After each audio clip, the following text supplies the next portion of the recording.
And I say so-called because that's not your name either. That's right. See? You are being called Negroes. Them Africans over there in Africa is not being called Negroes when they come here. But they dark like you. They somewhat look like you. But they're not being called Negro. And why is it that the Africans that come over here from Africa, they're not complaining about police brutality? That's right. That's right. How is it the police know the difference between the so-called Negro and the so-called African that come over here? How is that? Huh? Because your spirit, your spirit is not the same spirit in here. Why? Because we don't come from here. He's not our brother. The book of Exodus, chapter 11, verse 7.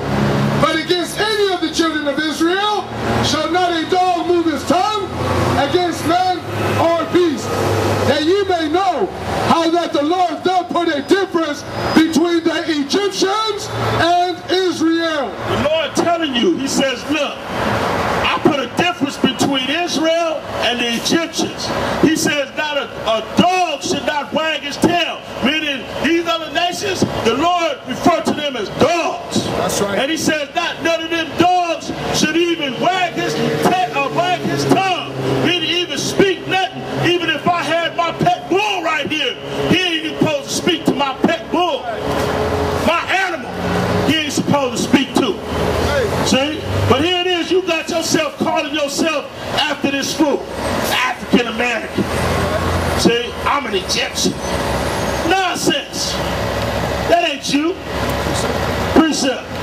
Second Esdras, chapter 6 and verse 55. All this have I spoken. Selachia, start 54. And after these, Adam also, whom thou madest Lord of all thy creatures, of him came we all. So now he breaking it down. Now he getting cold with you now. See, we're going to go into it and show you. He says, look, with Adam, he says he made what? He said to all his creatures came through. Read on. Of him came we all, and the people also whom thou hast chosen. He says, so also for him that chosen. And the Lord chose who? He chose Israel. His chosen people. Read on. All this have I spoken before thee, O Lord, because thou madest the world for our sakes. So just like we brought out earlier, he says that he made the world for Israel's sake. This is why he made this paradise. Not for all the other nations, but for his chosen people. This is our paradise. This is our home. This is our dwelling place. We rule here. Read on. As for the other people, now check this out. The brother says that we should not give our honor unto another. But here it is, you giving your honor, meaning your rulership and everything, you give it over to Obama, you give it over to the white man, you give it over to America. Your rulership here on earth, he said the world was made for our sakes. Read. as for the other people, Now, as for those other people, meaning these other nations that not chosen, read. which also came of Adam, And so they also came of Adam, so thou hast said that they are nothing, but be like unto spittle, and has likened the abundance of them unto a drop that falleth from a vessel.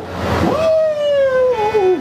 The Lord says that he take these other nations who are not chosen, he says he take them for what? Spittle. He said as a drop falling from a vessel, meaning that nothing. It dry right up. It don't mean nothing. But here it is, you talk about, oh, these are the white man and the Chinese man, they are brothers, and we're going to walk hand in hand and be judged by the content of our minds, and right, they're all crap. All philosophy. Precept. Give me one more precept and I'm going to get off. Give me the book of Colossians chapter 2, verse 9, man. Because the Lord has been admonishing you all through the Bible, man. And I can sit here for hours and hours and bring them out too. But I'm going to get specific with you. Colossians 2? Colossians chapter 2 and verse 9. Or verse 8, excuse me.